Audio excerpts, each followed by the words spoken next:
are at a crossroads where transparency, sustainability, and social impact are no longer optional, right? They're expected, and marketing is at the heart of this transformation. As CMOs, as co-founders, founders, we're not just shaping perceptions, we're shaping behavior and values. So my first question would go to you, Murali. Purpose-led branding has become more than just a buzzword nowadays. How has Momo embraced sustainability or ethical sourcing while scaling rapidly across the urban India? So, I tend to slightly disagree with the first part. I think finding real purpose in marketing and for brands has just begun in the country. And the problem is, whenever we talk about purpose, we think, okay, it's only the jobs of people like Tatas who basically elevated business. But to us, for young entrepreneurs, we find purpose in social challenges. We find purpose in changing perception around us. For example, one of our initial purposes was to tell the country that Calcutta is not sleeping. Right? And that's true, isn't it? Wherever you go, people keep telling, okay, Calcutta, okay, it's like that. And we wanted to give them a tight slap on the face and say that this is Calcutta. We are a 700 outlet brand, all company-owned, company-operated, working out of 70 cities in the country, with a total workforce of 8,300 employees. Headquartered in Calcutta, we will not do our thing. So possibly this finds, this for us was purpose. Now our purpose is to elevate misery for at least 10,000 families. So I personally feel purpose was never missing. Purpose, possibly now brands embracing purpose and talking purpose upfront is there. Because the consumers have started demanding, saying that they are not saying that I'm going to buy you. They are saying I'm going to buy into you. So very strongly, and I keep telling this to people, there are no more brands, there are only stands. If you're not standing for something, you can't be a brand. So that, obviously, when it comes to realize that the biggest purpose for us is how do I bring in great sustainability with scale? How do I ensure, which is one of the smallest of things. For us, previously the prism was to, okay, Pune mein store khulna hai, Calcutta mein team ready karo, Pune bheje. But now my purpose is, when I am opening my store at Aizwal, and it will open in July, my purpose is to ensure that local Aizwal people are hired. So possibly I am trying to bring prism to saying that, okay, how do I impact the local lives? That is one. Second is, okay, we consolidate purchase from farm. How do I ensure that every single piece of bell pepper that gets cuts and goes into my chicken Pahadi fresh or veg Pahadi fresh is sourced directly from the farm so that the farmers can get better margin? That's my second. Third, how am I ensuring that I'm backward integrating my chicken and the entire poultry to the tunes of my quality assurance scheme, so that the chicken that goes across the country is from a single poultry. So I have controllable package, so that I have controllable ingredients, so that I am far aware as a brand that what I am selling, what consumers are eating, are in my control. So these are the things that people constantly, and brands evolve. But at the core, I don't agree that purpose is only become buzzword. Because today, if you like I mentioned, like if you're not standing for something, you're not going to be the brand anymore. And there are enough and more. Jessica Alba launching Honest Company. There are brands like Palms in the world which are doing amazing. Warby Parker at one point in time was doing great purpose-led businesses. But in India, it's far easy because in India, you would always consider that if you are a philanthropist, then you are a great businessman. आप हमेशा, there's an elevation, there's a ladder. You're always following the next ladder. And in the ladder, you always want to be that brand that you want to be the Tatas who possibly stand for sustainability, stand for purpose, stand for elevating society. And that's what we feel that every single brand is today moving towards. And it's no more the buzzword. In fact, that has become the fabric of every single brand, even to the tunes of a very close friend of mine has launched a stationery brand. So when we were talking and she was talking to Blinkit and I was talking to the Blinkit guys, the Blinkit guys suddenly asked her that, what is your purpose of the stationery? So she said a beautiful thing. She said that my only purpose for this brand is to ensure that we are doing inward mastery in the entire outside hustle of the world. So even a small brand which is like 3 months old has purpose. And that is what is selling because people are not buying you, they are buying you. Very true. In fact, the emotional quotient with every brand is pretty high nowadays.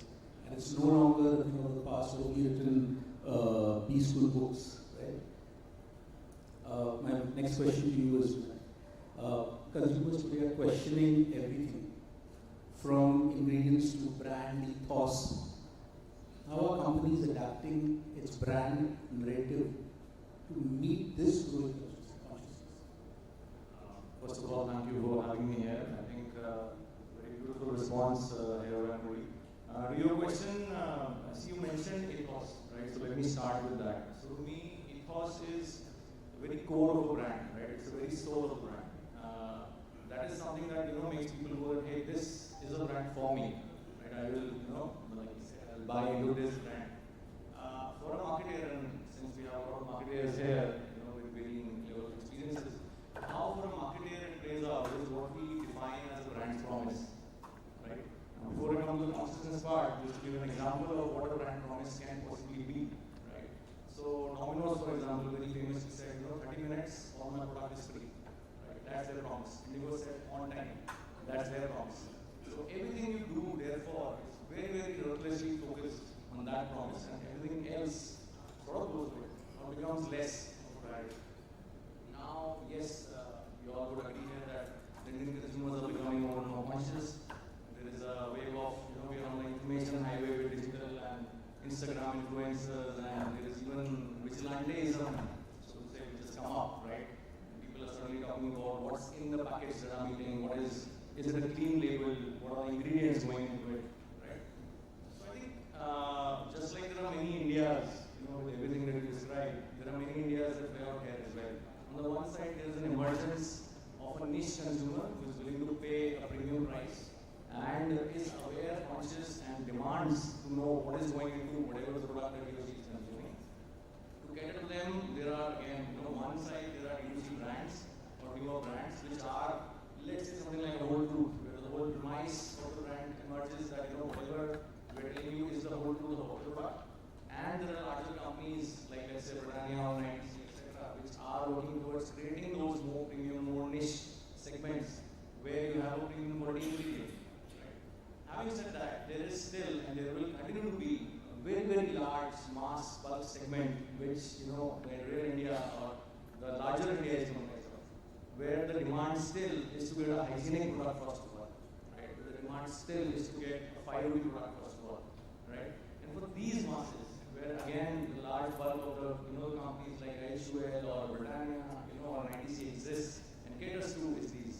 Now, what we do in such a scenario, what Bisk Farm as a part of these long list of companies also does, and as amongst the key players in this part of the country with a lot of love and reverence that we get from consumers, is that we all first of all try to be absolutely compliant with all the regulatories in the country, regulatory authorities, the FDAs, ISO certifications, etc. And as a guiding philosophy, like our founding members of Krishnan always say, we will not make any product which we will not happily give to our family that becomes a philosophy, and which then boils down to what we do every day, the kind of hygiene levels, what we maintain in the factories, the packaging that we have, etc. Now, again, therefore, what really comes down to is, while we do want to deliver on all these aspects, we have to look at the customers as they exist, the markets as they exist, and therefore the varying needs of these people. And if I was to define certain aspects that we have to keep in mind, is first, because India is a value-seeking market, so the cost of whatever you're delivering becomes a big factor, right? Second is, we do need shelf life, for these products. So if I have to deliver you a food product which is fit for consumption for 6 months, right, which is your typical noodles or biscuits, etc., that plays a big factor. I cannot have something which will expire in 5 days, right, because then I cannot reach the villages of Rajasthan, for example, right? And lastly, and probably it is the biggest one, is taste, right? And I think Murali knows it better than anybody, that Indians love their taste. If you don't get that taste that you desire, you are not buying into it, no matter what I claim. Whether it is health or price, it has to be tasty.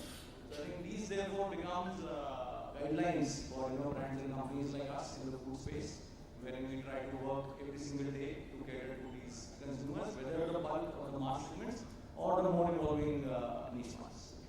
I think what to just add to saying that the beautiful shift in the pulse of the consumer today, if he's even if he's buying that 5 rupee product or 1 rupee product to a $1 billion product, is that he wants to be listened. If the brands start embracing this entire thing of okay, we will listen, I think the brand will be far more successful. Failures are not about not innovating alone. Failures are basically about not listening to the consumer. Sony failed because it did not listen at the right time. Every single failure and catastrophical failures of brands are because they stop listening. And now is the time where the listening is far more important. And therefore to listen is to be loved, is to be respected. That's the change. I think today's go ahead. I think today's consumer is very sensitive, and I can see both of you all actually echoing those thoughts. Gone are the days when we used to just put up, I know Excel was not there in those days, the older ones, but I'm sure you just could not just make a chart dependent on what the year before was. It's just going to change every single year. And not to mention the diversity in India. Various such, as we discussed it quite a bit, various tastes depending on regions. So, and you're getting it right, that means you're doing a very good job. So great. My next question will lead to you. Gen Z, we all talk about it, right? Yes, that's a buzzword. I need to cater to Gen Z. Where are they? Are they social media? Yes, they are. But are they going to conventional media? I don't know. Are they? So these kind of questions keep cropping up in the minds of marketing gurus like you. The Gen Z and millennial cohorts, again a new fashion word nowadays, are driving demand for transparency and trust, obviously. So emotions and sensitivity comes there. How is Momo aligning marketing with these values without compromising on business agility? I think like Gen Z, to start with, they are the far more active. So it becomes very easy for a brand which is very Gen Z focused. And if you have these qualities of constantly listening and everything, it works. I think what worked very well for us is when the best way to reach out to them is be transparent. Be completely, I think if I may use the word naked in front of them as a brand. Peel off your onion layers which you have covered your brand with, you're calling yourself, you're flowering yourself with your petals of persona around you. Say you are a hero, you are an icon, all these marketing words, peel all of them off and just go to them what you have in core to offer. In core you have only one thing to offer to them, which is a surpriseful, delightful meal. Nothing more than that. And they are not expecting anything more than that. Because you are as good as your last Momo plate of Momo served to these people. There is nothing called, you are not trying to beg for loyalty, you are not trying to beg for repeats, you are not trying to create a memory string in their head. That's all for all those people who are beyond this generation. This generation wants you to come and tell us that, okay, whatever said and done, मुझे बताओ खाना चाहिए. उनको और कुछ चाहिए. So they're very similar. It's like similar to what the Sprite campaign was. Sprite would have only pyas, baki sab bugs. And they are very glad. And it becomes very easy for a marketer to do that because all you need to do is replicate the experience which you are giving in the buds, go there and enough and more neuroscience jargons going around us for us to discover that what will therefore micro storytelling has become absolutely necessary. We as a brand ensure that we are trying to create social evangelists. We have close to 2,000 odd content floating in the market every month. Some contents are made by the consumer, some contents are made by our team, chef teams. Some content are made by nano influencers, some content are made by macro influencers. We ensure that we are flooding the entire social and web with multiple micro contents that reaches out to them. And every single content is directed toward one thing. This is saying that wow, this tastes good. So that's the only only way where we reach out to this. Also, therefore, we are looked as a brand that is extremely transparent, looked as a brand that is constantly innovating, looked as a brand that is constantly talking their language, looked as a brand that is doing something, hearing them better, because they want brands to get onto the Korean fat, to be not Korean. They want brand to get into popular culture. We get into popular culture. Panchayat season 3, we will do a collab with them. Okay, great. So this is where the formation of love is no more unidimensional or a straight line. The formation of love has become a beautiful maze, and in this maze also you are constantly learning, picking up from them, right? Also, and I keep telling people that I think the two words which every marketer should possibly write it next to Nemo Philip Cotter in his head, in his subconscious mind, is own up, number one, and number two is open up. If you can own up how badly you goofed up or how badly you made a mistake, be transparent, say that, yeah, yes, I know ma'am, I know sir, we own up to this, we are correcting ourselves. You will never be able to, there will not be a day where the consumer is losing respect for you. And second is, open up. Open up as much as possible. Open up as much as, we ran a campaign where we launched a brand called Adgully. So we realized that it was a new brand for us. A lot of places, the slice ordering was not happening with. The stores were not inventing it properly. We ran a campaign where we told the consumer, if you don't find the Malai slice, please take a video, tag us up in the Instagram. We will send you Malai slice video. That's the level of, and that's where we felt that consumers started owning your brand. Yeah? You are just a CMO. I think the owner is the brand. The owner of the brand is the consumer. So you're no more owning the brand. So brand can't be egoistic. Brand has never been egoistic. Brand has never ever been egoistic. Any brand that has been egoistic has never been a brand. That's a great business. Except for political parties. Okay. We have two wonderful people in the panel who are actually tickling our taste buds, isn't it?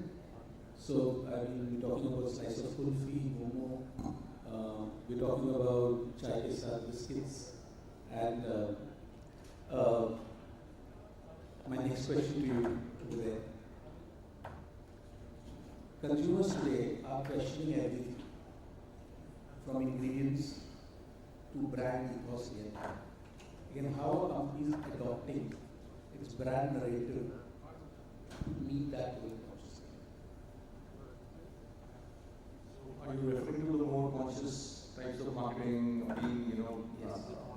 So like I was mentioning, like, so how are we good or you get into that area, which is basically being more ethical about what we do. Right, okay. So see, one is what has been a running philosophy, or something that we as organizations have tried to adopt to, is that we receive so much love and obviously business from our consumers. So how do we give back, right? And I think this giving back has been the lighthouse for most, if not all, of the organizations in our country, right? So that manifests itself in, let's say, first of all, CSR initiatives. Like we will do, something for nutrition for kids, or we will adopt a village, or we will do water conservation. Then it evolves into something that, okay, I will go beyond this and say that if I am creating this X carbon footprint, then I will plant so many trees. If I am using packaging, then I will use packaging that is recyclable, reusable. Those are some big initiatives by brands like Coca-Cola today, HUL, Britannia, etc. Right? Then a third is looking at my entire supply chain, the entire value chain, and say, okay, I will source ethically. I will, not go beyond any kind of, I'll involve in fair trade practices, right? I'll not work in sweatshops which engage children or promote child labor.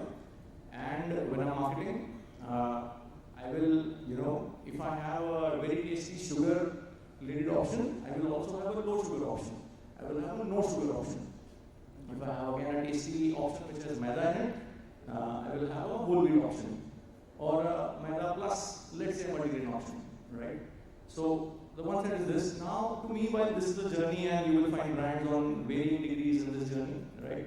I think the new wave or new phase which is coming in, and I think Murali really touched upon it when he said that Gen Z really wants to identify with you first before they buy whatever your product is, right? So that, if I take this elevated version of what this can be, to me that is what becomes beyond, the purpose of doing business. This mission becomes the purpose. So I will, narrate it by some examples, right? So let's say Fab India. I think Fab India, you don't just buy into a kurta.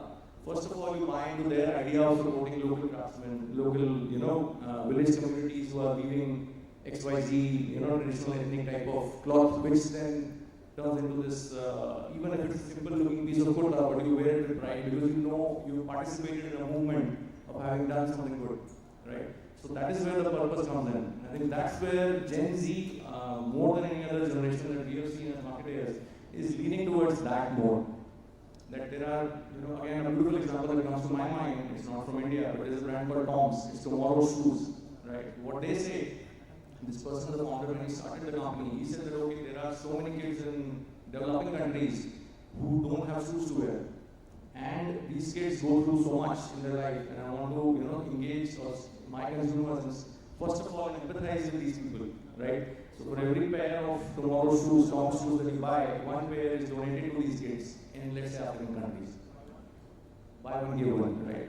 And their marketing campaigns reflect that. So for example, one of their recent campaigns was that, they asked their consumers to go one full day barefoot. Don't wear any footwear for one full day, so that you experience what these kids go through, to really make you empathize first of all, right? And sorry, just because he's talking about Tom's, Tom's, when Tom's launched a series of stationery.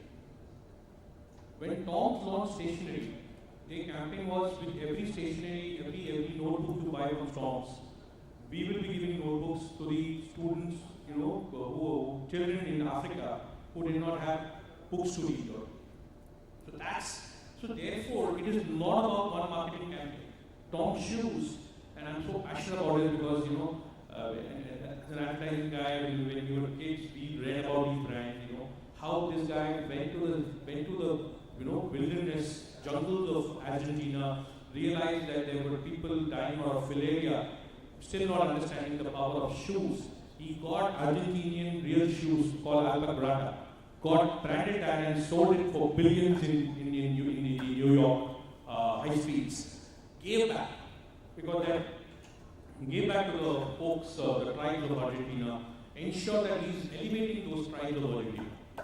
So that's the power of the brand he's talking about. He's talking about Tom's. Tom's, guys, is not a small brand. It's a global brand. It's a movement, like you mentioned. So that's where consumers are connecting with us today. Consumers do not want us to go tell them the feature, advantage, and benefits. Only. Yeah, so essentially just to summarize, basically while it starts with the thought of giving back, then it's how you imbibe a person, was to identify a purpose, imbibe it, and then eventually you become that, so that your philosophy is the guiding light, and the consumer first buys into that philosophy, and it's an outcome that therefore he or she buys into your product. I think that's how I would like to sum it up. My concluding question, though I want to go on, it's really informative, but because of more time, can both of you take a chance of that?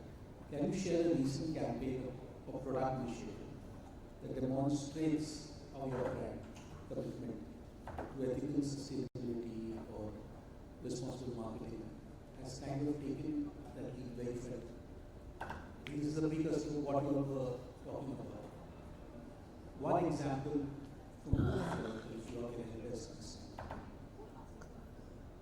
So it's not a campaign because it's not come out yet. But one thing we're working on is working on certain aspects of the product. First of all, like how do we come out with recipes which are trans fat free? Number one. Secondly, can we look at some sort of nutrition element to specific to kids ranges that we have, right? So fortification with certain elements and vitamins which are good at that age. So those are the kind of things we're working on. Also, it is not very organized yet, but there is a CSR initiative which is coming out, and hopefully I'll be able to share more details about it soon, because right now it is not the stage where I can, talk about it. So interesting question. Two anecdotes I'll share. One, obviously, it's with the rise of packaging and current rules and regulations, and now we've also tried to go ahead and remove the food grade coatings of the pack in our QSR business is also being revisited because of FSCI guidelines. We can't be doing food grade PE coating. We do a bioseal. So all these pile up to a certain kind of cost, and there are brands tend to pumping this cost to increase the price. So we realized, we said last year that we will not be doing any price hikes. Because obviously the macro was not supportive. The overall kind of consumerism was not kicking back. So we, instead of trying to do a price hike, which usually brands do with QSR, we instead said that okay, we will be charging 5 rupees for every takeaway pack, because we are trying to sustainably source the entire batch. And we created a beautiful artwork with a letter in all languages, placed with the stores, saying that if someone has a problem, you can give them this artwork. If still he has a problem, waive off that. Don't charge. First month, there was human crack. We trained our people further. Second month, the total packaging divided on the takeaway orders was 10%. Last month, the packaging charges divided on those takeaway orders of 5 rupees is 83%. So this goes to show that consumer, if you go frankly tell them, sir, this is my packaging charge, you are taking this is the 5 rupees I am trying to take, because we've not taken a price rise for the past 18 months, and this is where I am. The consumers are ready to be part of your gang, because they know that by ये तो अपना पूरा business खोल के रखे मेरे साथ. He's telling me the real problem he's facing, and he's being absolutely honest. And we are not forcing you. We would ideally want you to pay. If you are not okay to pay, we are okay to waive that off too. I think this perception shift from that 15% consumers being okay to 83% of consumers being okay in 12 months' time, to me is a victory of consumer and not victory of brand. This is one. Second, obviously, when you're constantly listening and constantly going forward, I think one of the largest initiatives which we have taken, and next week we are doing an entire full-out campaign. We have gotten Ranveer Brar to be part of the entire R&D in that campaign, for that product, is the gluten-free momos. We are launching momos with chickpea and quinoa coating, and not maida or wheat, because we have heard specific consumers, and this is not going to be a revenue driver, but this is going to be a great initiative to get on those people who are on the path of health and possibly recovery, who do not want to have gluten in their menu, but they miss the taste of momos. And this is something which we are really proud of, because it has been a very extensive research to get the right coating of momo in place, so that it is not fighting with your taste of the stuffing inside. At the same time, it is not transporting you to a complete alien taste, rather keeping you in the realms of momos which you always loved. So very proud, and we're launching it on the 18th of this month. And this is something which I'm very proud of, and this is purely born out of great consumer listening and sustainability with scale, all three things coming together, forming a golden brand. So that's it. Thank you so much. I'm sure this conversation has really kind of given you a deep stick into what's going on in these great minds. So conscious marketing isn't a trend anymore. It's a responsibility. I think all of us affirm that. As we have heard both from Murali and Vinay, aligning a brand purpose with the consumer's values doesn't just build trust. It drives relevance and long-term growth. Today's CMO is very different from what we had, and I'm sure it's come out of experience. It's come out of understanding the sensitivity of the consumer. And I feel that I don't want to get out of the seat anymore, because I'm trying to just get everything in, and I'm sure all of you have also enjoyed. So thank you, Murali. Thank you, Vinay. Thank you so much. Thank you for having us. Thank you so much, everyone. I'll request all of you to please kindly wait on stage, and I'll request someone from Team Adgully to kindly give away the token of appreciation to our esteemed guests. And ladies and gentlemen, what are we waiting for? Zor se taali ki kuch aur zor se please. Let the buzz be creative. Thank you.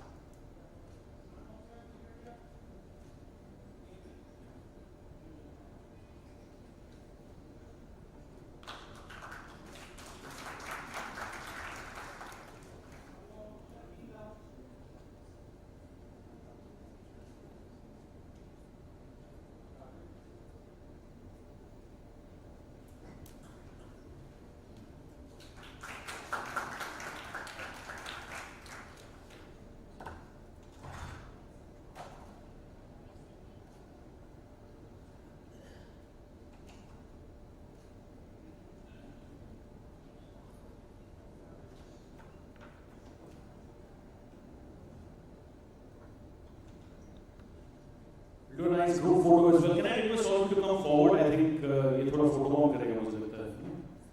We all understand the concept of photo bomb. This is good, ladies and gentlemen. I truly believe तालियों की गूंज जब होती है तो हमारा जो मुस्कान है वो और थोड़ा प्यारा and vital हो जाता है. I'm sure it only helps the photos better. So superstar. Thank you so much to our esteemed speakers for sharing their knowledge and insights with us. Ladies and gentlemen, this was all about the fireside chat regarding marketing for the conscious consumer. Yes, we have the selfie moment as well. People who want to be smiling, people who want to raise their hands, etc. Each and every pose is welcome. I see some people raising their hands as well. Each and every pose is welcome. Give them a big round of applause once again, please. Thank you so much.